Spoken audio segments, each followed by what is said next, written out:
જૂનાગઢ મનપા અને જિલ્લાની 6 પાલિકામાં મતદાન। જૂનાગઢ સાંસદ રાજેશ ચુડાસમાએ વતનમાં મતદાન કર્યું। વતન ચોરવાડમાં પાલિકાની ચૂંટણીમાં મતદાન કર્યું।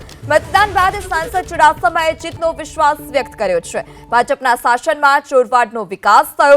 જૂનાગઢ મનપા અને 6 પાલિકામાં ભાજપની જીતનો દાવો કર્યો છે।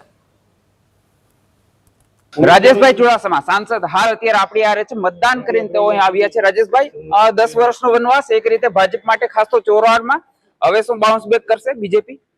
ચોક્કસપણે સમગ્ર ચૂંટણીના આ પર્વમાં ચોરવાડમાં એક અલગ ઉત્સાહ જોવા મળ્યો। એક ઉત્સાહ અને ઉમંગ સાથે ચોરવાડના લોકોએ ચૂંટણીનો પ્રચાર દરમિયાન પોતે એમાં સહભાગી થઈ અને એક ઉત્સવના માધ્યમ થકી આ લોકશાહીનું પર્વ ઉજવ્યું।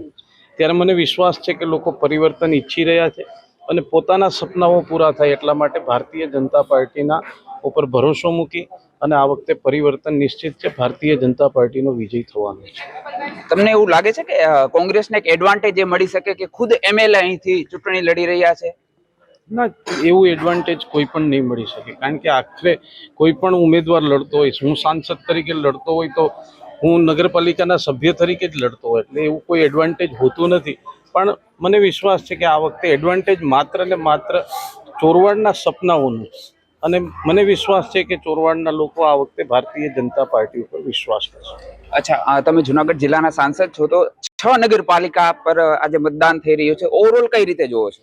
ખાસ કરીને દેશના પ્રધાનમંત્રી નરેન્દ્રભાઈ મોદીના નેતૃત્વમાં કેન્દ્રમાં સરકાર છે, રાજ્યમાં ભૂપેન્દ્રભાઈના નેતૃત્વમાં સરકાર છે, જૂનાગઢ મહાનગરમાં પણ ભારતીય જનતા પાર્ટીનો વિજય થવાનો છે। અમારી તમામ નગરપાલિકાઓ ભારતીય જનતા પાર્ટીની બનશે, એમાં કોઈ શંકાને સ્થાન નથી। અત્યારે 2 કલાક જેવો સમય, 2-3 કલાક જેવો સમય થયો છે।